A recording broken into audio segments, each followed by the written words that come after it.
Okay, in our efforts to combat boredom, we're going to stick some new bias pots into this little a-40 just for the heck of it.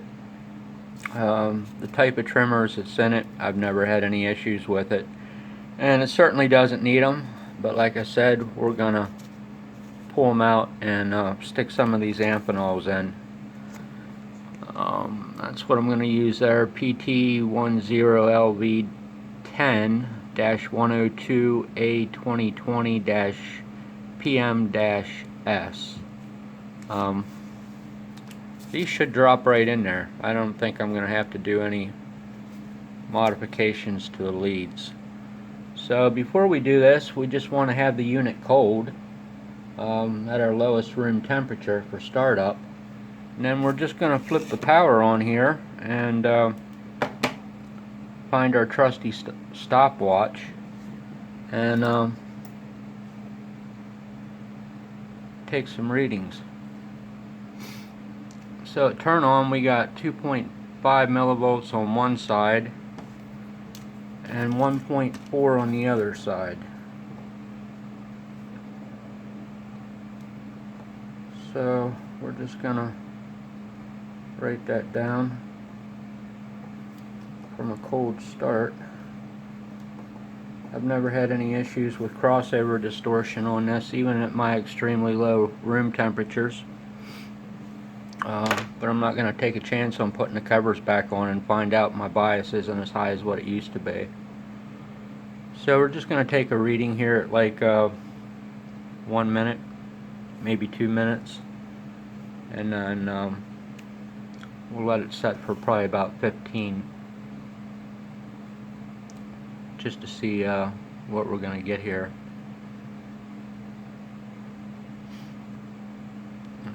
Right there's the 1 minute mark. We got 3.6 and 1.9.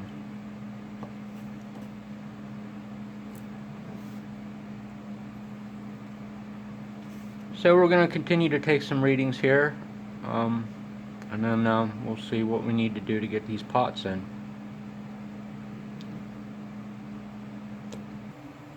Alright, after 5 minutes idle time, there was really no significant change in the bias current. At 15 minutes I had 5 millivolts on one side and actually half of that, 2.5, on the other side. I'm not sure why there was such a big discrepancy since the last time I set this up, but at any rate, so we're just going to pull these two pots out here, and I think these amphenol will drop right in there. One thing to do that's very helpful is put some leads up on these resistors. This is something I always do. They used to make resistors with test points on top, but you often don't run into them for whatever reason. So I just wrap the end legs of the emitter resistors and then pull them up the side and just epoxy them. So I got test points up there. It makes things a lot easier, especially if you're always messing around with these amps. Just a little helpful hint. This is another thing I've done. If anyone has ever set the bias on a D5 or a D7, I mount these barrier strips on the heatsink, and then I just pull the wires up off the board and attach them to the barrier strip, and then I'll just put test points up here and put an eyelet on top of it. Just makes things really easy. When you open the unit up, they're right there on top where you can get to it. You don't have to worry about messing around with it too much. So no great science to it, just little tricks, really. Anyone that messes with this stuff constantly would pick up on. So this really isn't too much of a challenge at all, because it looks like there's going to be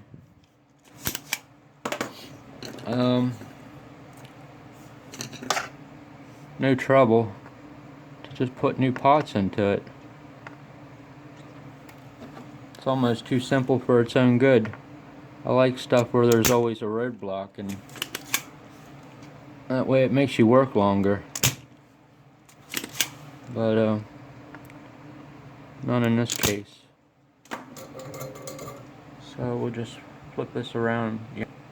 Another thing too, if you're constantly flipping these units around and messing with them, I use these carpet squares.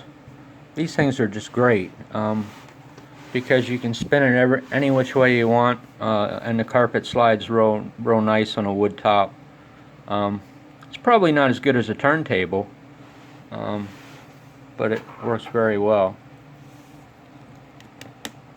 So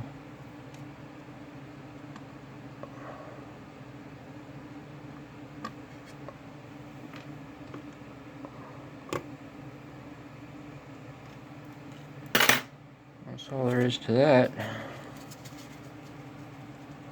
And let's see.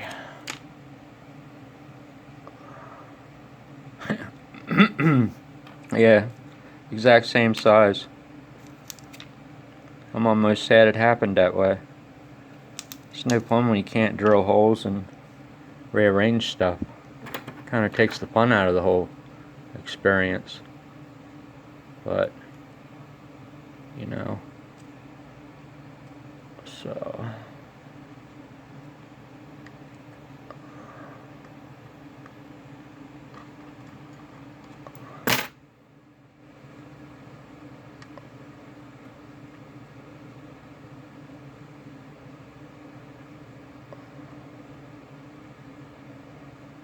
I was hoping the leads would be long enough I could bend them over, but they're pretty heavy. It might be enough to hold it in.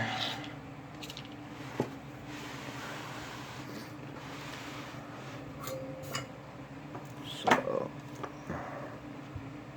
I got one of them.